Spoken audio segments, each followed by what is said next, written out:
someone actually made $1 billion, $1 billion, $1 billion, creating a line that literally acts like dark-skinned people don't exist. Dark-skinned people don't exist. Dark-skinned people don't exist. But there should be an ultra light, just like there should be an ultra dark, okay? What's going on, everyone? It's Rich Lux. In today's video, girl, we got some major drama. So today's drama is all about It Cosmetics and Jacki Aina, girl. Before I start, I just want to say I have a brand new merchandise website linked down below. I'm so excited about it. I hope you at least check it out and give it a look. So here's a drama, girl. If you didn't know, there was this big convention, girl. A meeting, literally Legion of Doom, girl. All the beauty brands were there. KKW was there. It Cosmetics was there. Chanel was there. I mean, big players in the makeup industry was in this one room. It Cosmetics is such a boring brand, girl. They're just so boring. So It Cosmetics in America here, they're sold at Ulta. I see a lot of people really like the brand. Some people are like, to me, in my opinion, It Cosmetics falls right in the middle. They're not super awesome, they're not super bad, they're just right in the middle, right? I own one It Cosmetics brush, and it's fairly decent. So there's this big push in the beauty industry, right? For more brands to be more inclusive, you know, promote more people of color, different diversities, more shades, darker shades. And Jacki Aina was basically watching this event, girl, and she had a lot to say. Now, Jacki Aina has always been that one girl who's always pushing brands to make a deeper, darker shade. She's always been that girl. And here is no different, in my opinion, on the whole thing, okay? It Cosmetics got up there, girl. The CEO of It Cosmetics, which actually sold the makeup brand for $1 billion. She gets up there and she's talking about being inclusive and how they told her she wasn't gonna make a makeup brand because of the way she looks and stuff like that. And she claims she break the mold. Girl, bye, no she didn't. It Cosmetics, if you look at the majority of their ads that run and their website and their YouTube, it's just a lot of air-toned people and a lot of people who are of color. They're like, girl, I don't feel like this is relatable to me. It Cosmetics gets up there and they're preaching about all these things that they're doing, and a lot of people were like, girl, it almost seems like It Cosmetics thinks it's doing something amazing and like, oh, we did this, we do that, and we're this and we're that. In reality, like, none of that's even being done, girl. But as you see with Fenty Beauty, there's so many shades they could choose from, and they just have a limited amount. It seems like It Cosmetics is doing the bare minimum and has somehow managed to just be a really good business. But girl, Jacki Aina says it better than I can, so here's the whole entire snap, girl. Y'all, I'm so annoyed. I'm so annoyed. Like, why does the beauty industry troll so hard?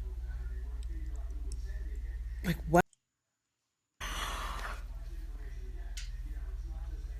Just watch. And I realized we can change this.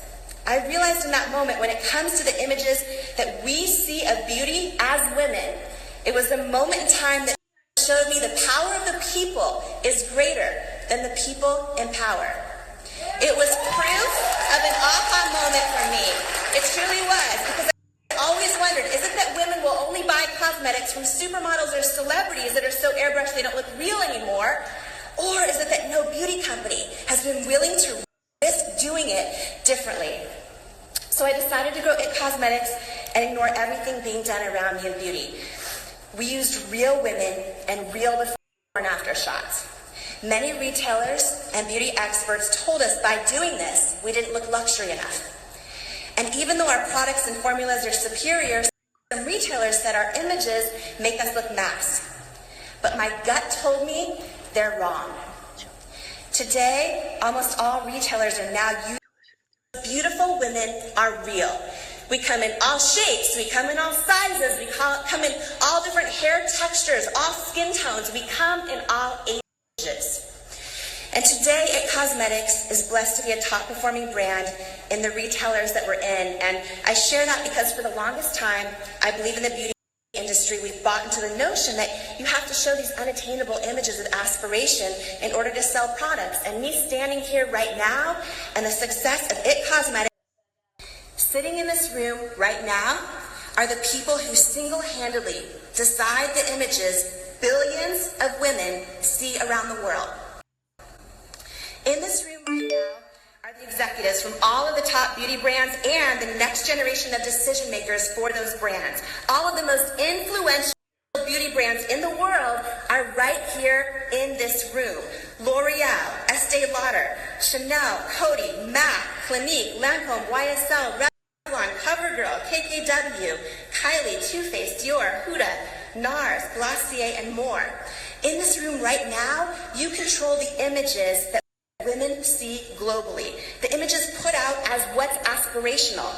What starts as a marketing idea or a campaign in your offices, many just a few blocks from here, reach billions of women on a global scale.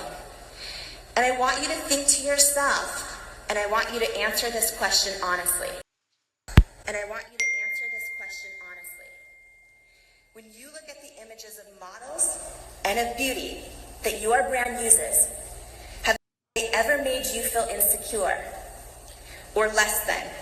Have the images you use and put out to the world empowered you, or do they make you feel disempowered?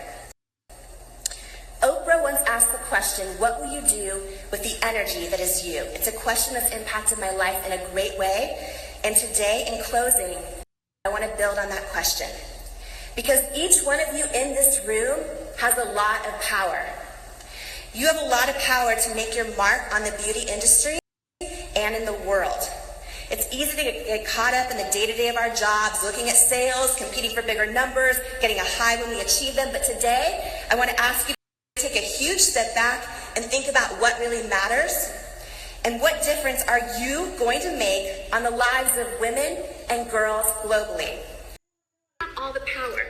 You in this one room right now are the decision makers for all of the top beauty companies in the world, and you control all of the images that billions of women and girls see globally.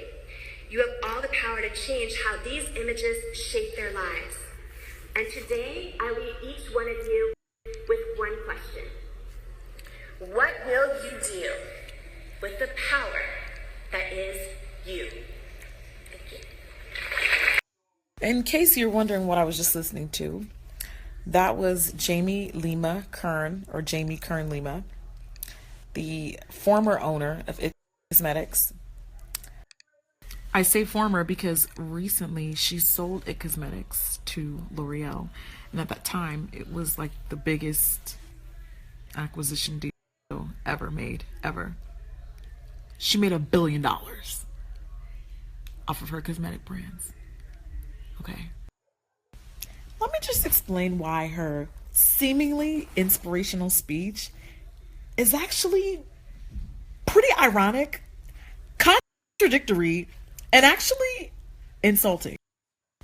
I mean, look, we all know what time it is. Like, we all know for years, the darkest shade that It Cosmetics has ever carried is mud and deep dark gray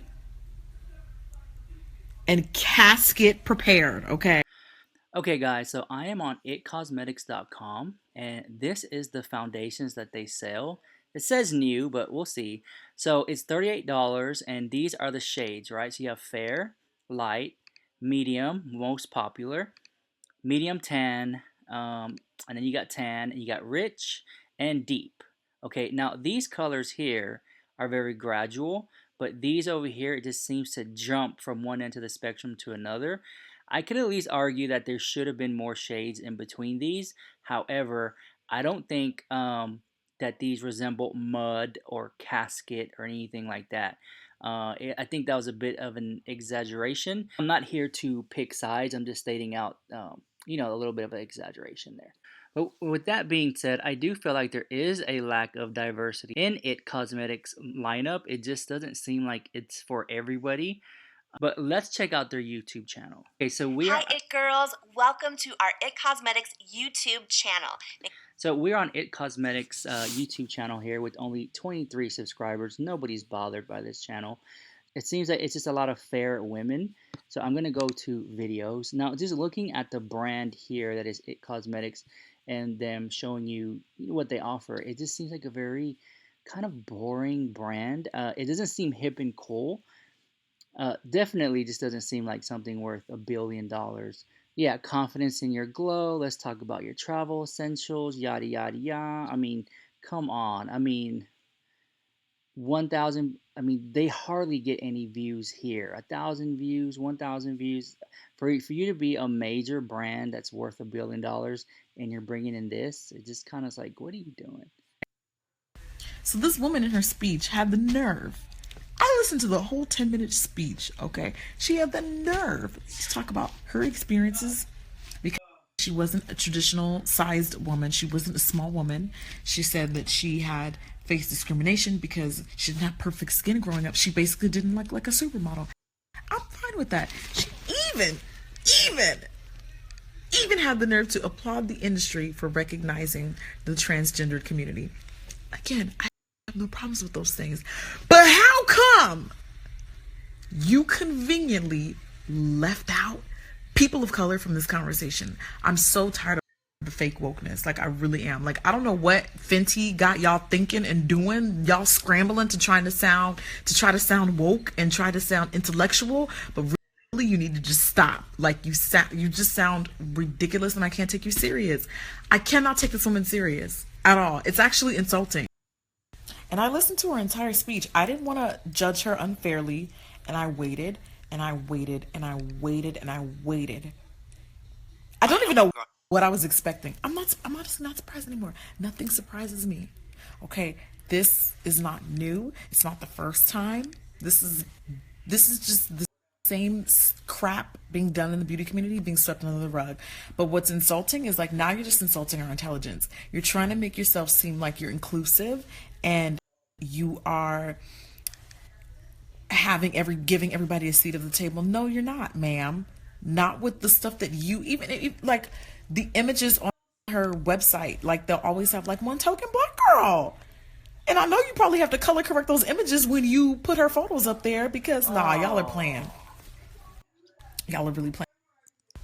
And the fact that people sat there, and I'm not even trying to be shady. This is not about dragging nobody.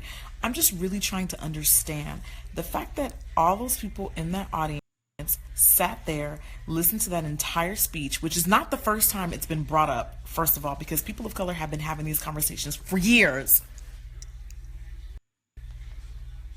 about being inclusive. Okay, we get the backlash. We get the, you're just race baiting. You're just, y'all always complain. This one got $1 billion for basically capitalizing off of what people of color have been teaching, sharing, and saying for years. So why was it revolutionary when she did it, but not when other people do? Like, I can't even take this conversation serious coming from this one person of all people. Like, she should have been the last person. She should have been the one taking notes. Now, if Lancome had delivered that speech, I'd be cool with that. But ma'am, I'm just so over the beauty community talking about wanting to be inclusive but not actually doing anything about it.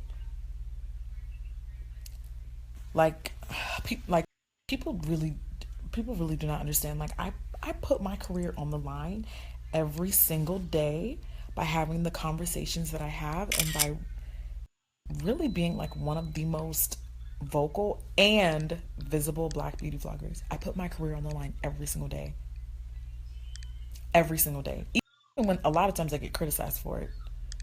And it's just kind of like the fact that this person who's literally in some ways done the opposite of being inclusive gets to piggyback off of that and like use that for clout and use that to her advantage.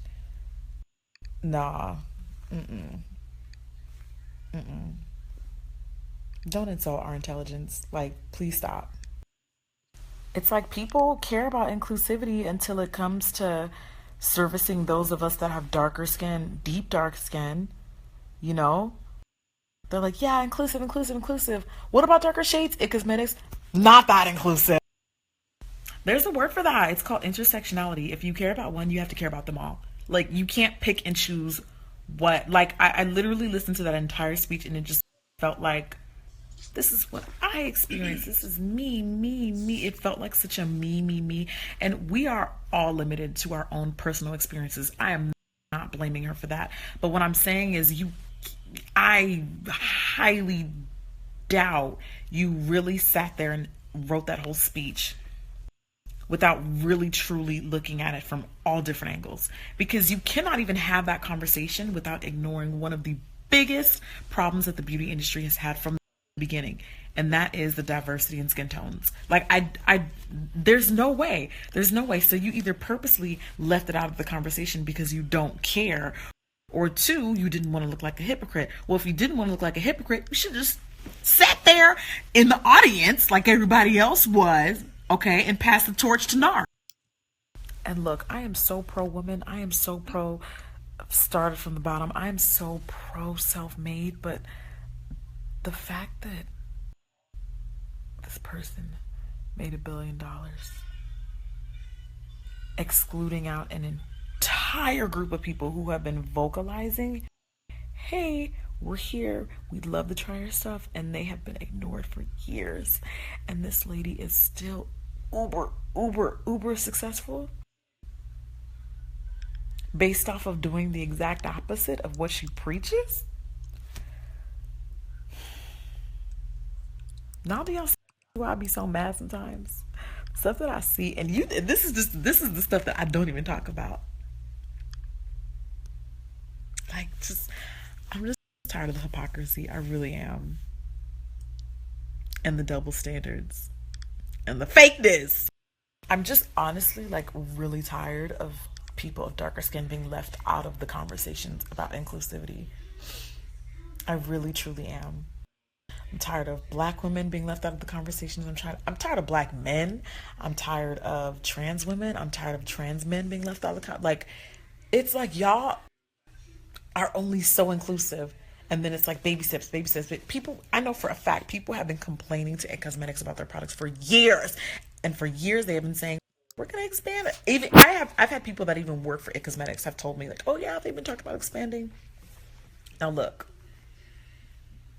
if you don't take that $1 billion and go to a lab somewhere, go to Italy, go to Florida, call Becca's headquarters and tell them to help you out. What is taking so long?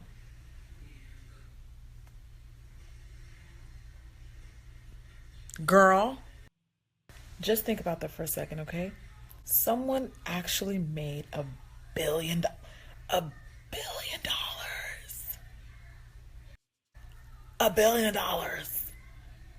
Creating a line that literally acts like dark-skinned people don't exist.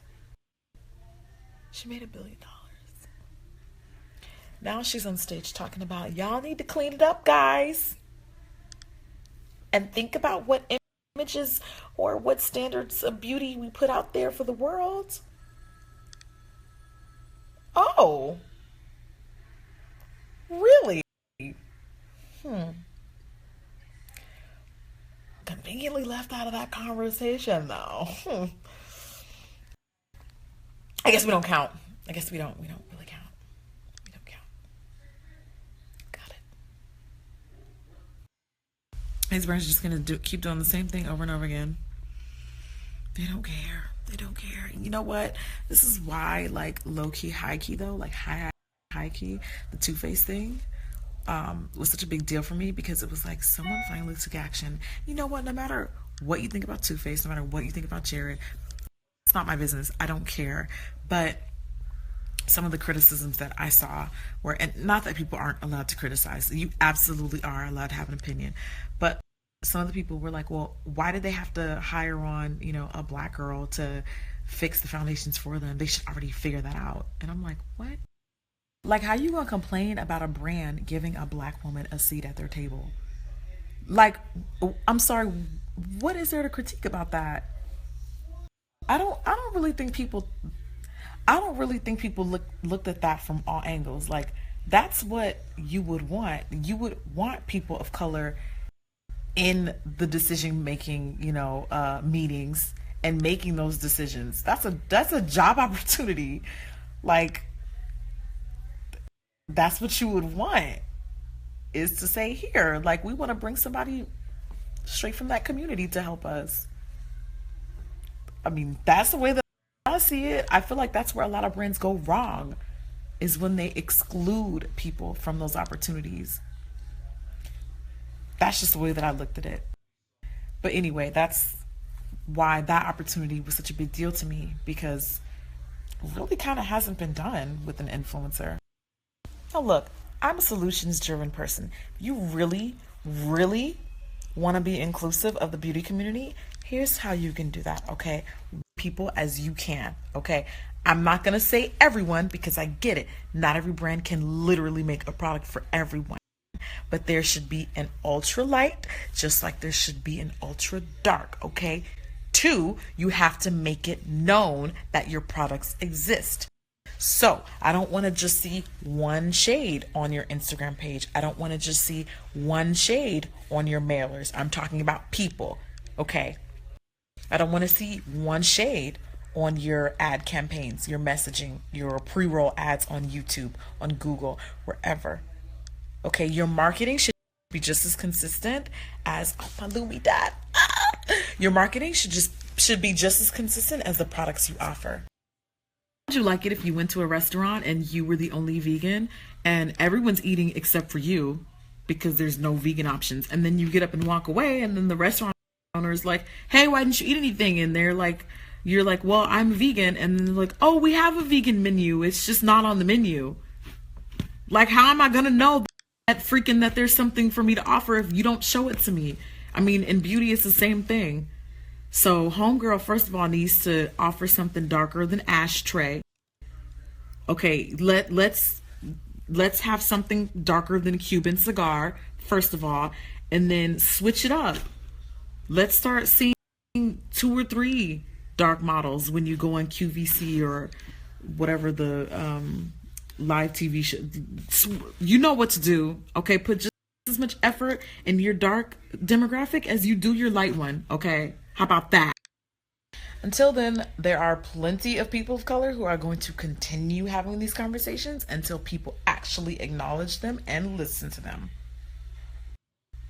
While you benefit off of those same conversations that really are not even genuine.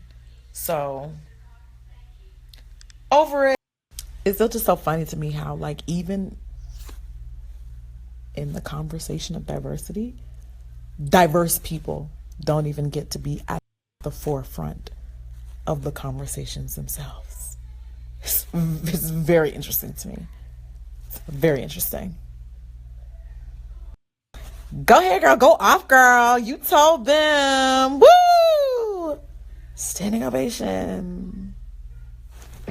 So in conclusion, I kind of feel like Jacki Aina was that girl. Like, she kind of put them in their place. But do you think she was even the right person to do it? I think it should have been done maybe collectively. More people should do it. And hopefully It Cosmetics does wake up and put more colors into their foundation and makeup. I already know more companies are coming out with more shades for everybody.